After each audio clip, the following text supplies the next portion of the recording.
This video will contain spoilers for the final arc of Bleach for those who have not read or watched the series. In this video, we will be breaking down Ichigo's hybrid lineage. I know there are undoubtedly a plethora of discussions out there that have already tackled this topic, but I wanted to give it a shot myself. In addition, I will also disclose my own personal interpretations for why Kubo wrote Ichigo this way at the end.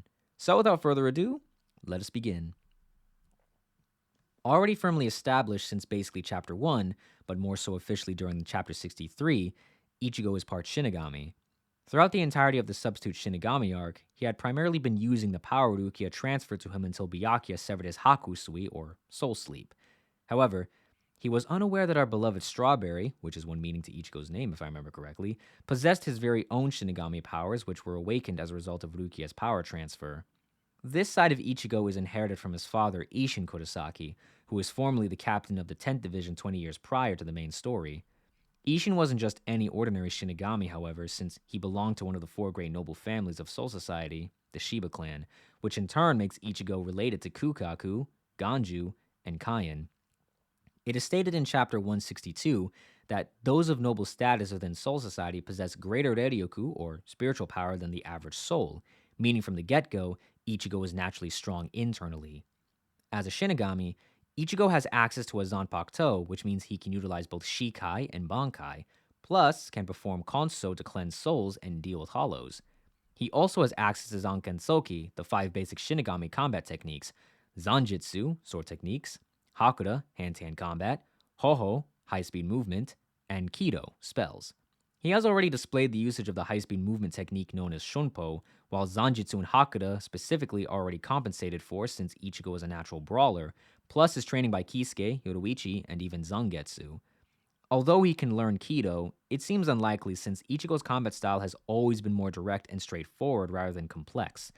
Unlike the Shinigami, Ichigo doesn't need his own Gigai since he's still a living, breathing person capable of leaving his physical form using our lovable mod soul, the King of New York, Kon. It's very interesting now that I think about how our resident substitute Shinigami constantly walks between two worlds, the living and the dead. One has to wonder how life will turn out for Ichigo once he passes on from the physical into the more ethereal realm. He's totally going to be well off since Kubo revealed on his club outside that Ichigo has a salary deposited into his very own Serete account, though he's unaware of this. Lastly, Ichigo undoubtedly can utilize Reikaku, or spiritual sense, which is obviously very helpful in gouging the strength of an opponent and to locate others. To be fair though, practically he has access to every type of spiritual sensing ability, despite the names differing between each race. One other thing I'd like to point out is how, though he mainly inherits his Shinigami side from his father, in a weird sense, he also gains that from his Hollow side, which now leads us to our next section. Prior to Ichigo's birth, Aizen created the artificial hollow known as White, utilizing the soul of a Shinigami in a creation method similar to how Uetsu forges a Sauchi into Zanpakuto. Its primary function was to hollowify its targets, and as shown during the Everything But the Rain flashback, Masuki Kurosaki was infected by Aizen's creation before meeting its demise. Since Masuki was forever tainted with Hollow Ryatsu embedded in her soul, even after Kisuke's binding between her and Isshin's souls to stabilize her to prevent soul suicide, this means that from conception, Ichigo was always going to inherit a variation of White that inevitably became his Zanpakuto spirit. One other thing to note is that White, despite being an artificial hollow, was of a Menos class as stated by Aizen. While we do not know which class White specifically belonged to, it's been firmly established in the Arrancar saga that Menos are at the top of the hollow hierarchy, making Ichigo stronger than he'd initially be if he were mostly a Shinigami. Despite being part hollow, thankfully Ichigo doesn't consume other powerful souls. However, it would not be surprising if he did possess their natural survival instinct. Oh, am I kidding? Of course he does. Obviously in a balanced and controlled manner since we know what Ichigo looks like when running on pure instinct alone. Think back to the conclusion of the fight with Ulquiorra. Anyway, getting back on track, being part hollow enables Ichigo access to techniques such as Seto and Bala, the defensive technique Hiedo, and even the high-speed movement technique Sonido. Due to undergoing hollification, Ichigo also possesses a hollow mask which boosts his abilities, but only for a limited amount of time, similarly to the Vizards who possess an identical power set. Of course, in reality, while the mask was useful, it wasn't the best method to utilize his hollow power since it mostly served as a barrier between himself and White, thus hampering his full potential. Also, unlike the Vizard, Ichigo's hollow powers are natural to him. His potential is fully realized in the Thousand Year Blood War arc with his Horn of Salvation form, or officially named by Kubo himself, Half Hollow. Ichigo could also possibly utilize high speed regeneration, which I've speculated was utilized in the aftermath of the Ulquiorra battle, but I could be entirely wrong. One thing I do wonder is if he could go full hollow like before, but with his mind intact instead of pure instinct. But that probably means unbalancing himself, which goes against what he ultimately represents, in my opinion. More on that later. White was not the only thing Ichigo inherited from his mother, since she is a Quincy. Not just any ordinary Quincy, but an Ect, or pure-blooded Quincy. Combined with his Shinigami and Hollow side, Ichigo is naturally one of the strongest beings in the entire Bleach universe. Being part Quincy means Ichigo has access to certain techniques such as the defensive technique Blut, the high-speed movement technique known as Hirenkyaku, and can utilize Reishi, or spirit particles, to create constructs such as a Heilig Bogen, or holy bow, plus the ability to absorb Reishi using techniques like Sklavrai. He could even learn Quincy spells if he so chooses, but once again, like with Kido, it doesn't fit his fighting style. If he drank Yulbach's blood, Ichigo could obtain a Shrift and even achieve Vollständig, but in the rare case he awakened his power all on his own like the Lloyd twins, then there'd probably be no need. He could also earn his own Sanrei glove to perform Let Still, but I doubt that's something he'd ever consider. Of course, being part Shinigami, Ichigo has no need to draw out his inner power similarly to the Quincy's. In fact, many of the long-range attacks they use can already be compensated with every form of Getsuga Ichigo can come up with, since his Zanpakuto can automatically act like a Quincy's bow or any long-range weapon for that matter. One crucial thing to remember is that Ichigo practically had no time to learn any basic Quincy techniques during the Thousand Year Blood War arc, but perhaps in the time span between that and the No Breeds from Hell one-shot chapter, maybe he took the time to learn from either Uryu or Old Man Zangetsu. As had been established in the Lost Agent arc, Fullbringers are born after being infected by Hollow Ryatsu following an attack upon a pregnant woman. I am aware that in the Canfion World light novels, it is explained that Fullbringers possess a piece of the Soul King, which is what attracts Hollows in the first place, but it seems to me that's not the sole way a Fullbringer can be born, since Orihime and Chad are clear exceptions unless stated otherwise. At the end of the day, the clear factor is Hollow Ryatsu, and Ichigo very much qualifies since Masuki was infected with it permanently.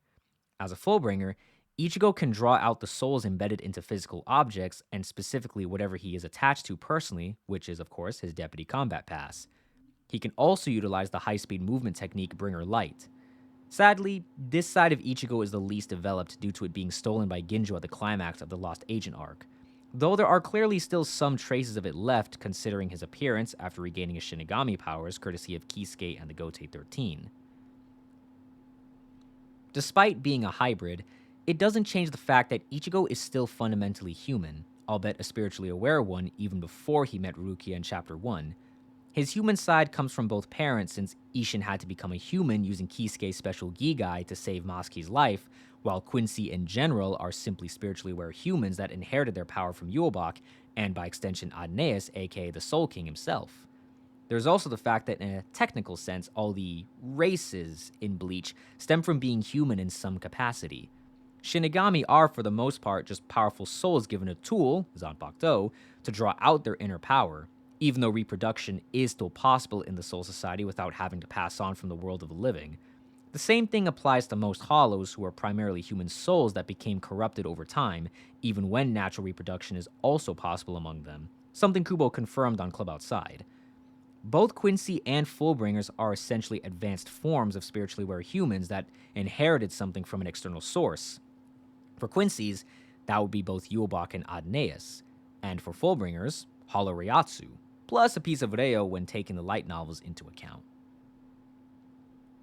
And now, we reach the conclusion to answer the question of why Kubo went this route with Ichigo. What is the significance of making him a hybrid? As I've reread the series a few times, I have come to see that, whether planned from the start or not, this was always the inevitable conclusion to Ichigo's story. The themes of self-acceptance and identity are prevalent throughout Bleach, and if you take the time to understand the meaning behind names and even the visual symbolism presented before your eyes, you'll also uncover things that likely flew over your head during a first watch or read. Ichigo's name means one who protects, and also carries the meaning of 5. Notice how there are technically 5 classified races in Bleach? Ichigo literally embodies the world within while protecting it outside. Each arc, in a sense, is a key piece to unravel Ichigo's identity. Shinigami are the ultimate governors of all afterlife-related affairs, and at one point were called balancers, essentially the penultimate protectors. Ichigo gained Shinigami power to protect those closest to him and to rescue the very person that enabled him the ability to do so on a broader scale. And though he performs similar duties as them, mainly in the first arc, he's not traditional or law-abiding. Once he starts having issues with his inner hollow, Ichigo goes on a difficult internal journey to manage the side of him he rejects. After all, it was a hollow that took his mother's life. But eventually he comes to understand that white is a part of him. It is his power, regardless of its origins. And in my opinion, this is why the Hollow Mask completely vanishes post-Arrancar saga, because Ichigo has accepted his hollow side just enough to no longer maintain a wall between them, despite not understanding the full context of his roots. Adding to that, since Fullbring does stem from Hollow Ryatsu, in a sense, I feel it only brought him closer to harmony as a result.